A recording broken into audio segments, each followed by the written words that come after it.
Hey, welcome back everyone. It is now July 30th of 2020, and ever since the official release of Star Wars: The Rise of Skywalker, a lot of fans around the world have been very intrigued about the future of the Star Wars franchise by Disney, Lucasfilm, Bob Iger, and Bob Chaypek, and exactly what they plan to do with Disney Plus and for the theatrical releases like the new Star Wars trilogy. This is Mike Zero. Make sure to subscribe if you're new to the channel for future Star Wars content.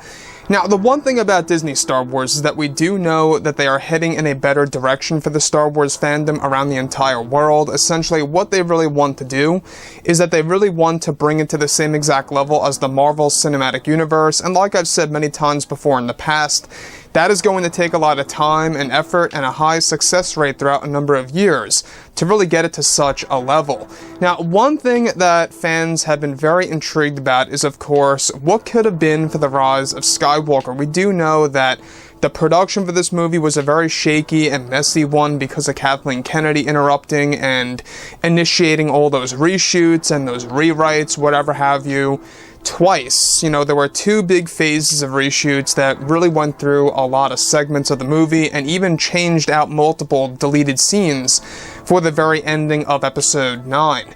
Now, that's the thing, is that J.J. Abrams and George Lucas were working very hard together in order to really provide something special for Star Wars fans, and this was all completely destroyed by Lucasfilm's president. Now, moving on forward, alright, what's really exciting all has to do with the JJ cut, also known as the George Lucas cut of The Rise of Skywalker, where now that The Rise of Skywalker is out of theaters and a thing of the past, both Bob Iger and Bob Chapek have been focused on their new Star Wars trilogy of movies, as well as the new Star Wars universe.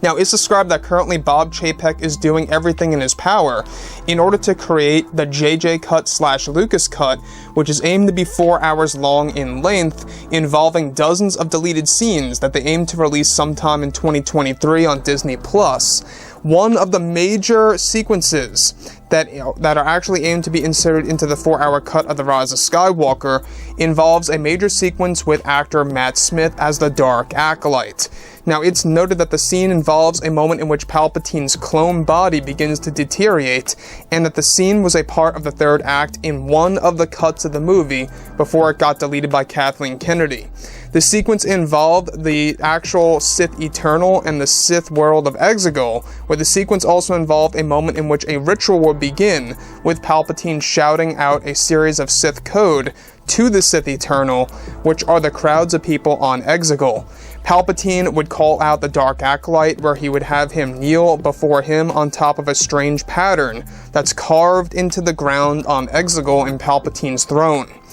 Now, this process was once done by the Sith King of Exegol, where Palpatine uses his spirit to transfer into another body. Matt Smith's character would walk in with a helmet where he would actually take it off to reveal to Palpatine his battle-scarred face. This is where Palpatine would initiate the ritual as his Sith spirit travels into the Acolyte's body. However, in this earlier cut of the film, during the first phase of reshoots, this version of the third act was left untouched before the second phase of reshoots, where Palpatine traveling into the Dark Acolyte's body would actually change and morph the character to appear older in design and look more like Emperor Palpatine / Sidious. The Acolyte was best described to be a fusion between Palpatine and Matt Smith's young face as a young man, where his older self would slowly begin to become younger as Palpatine calls out to the Sith spirits of the past. Now, it's described that the Sith spirits of course, Exegol played an important role in the ritual to make it complete, including the spirit of the Sith King of Exegol. Let's stop right here for a second. In case you guys are very confused about the Sith King of Exegol, this is basically who, of course, once ruled the world of Exegol, and it's exactly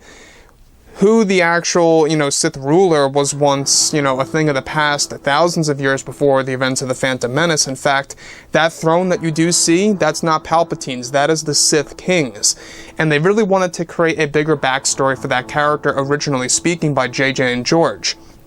Now, moving on.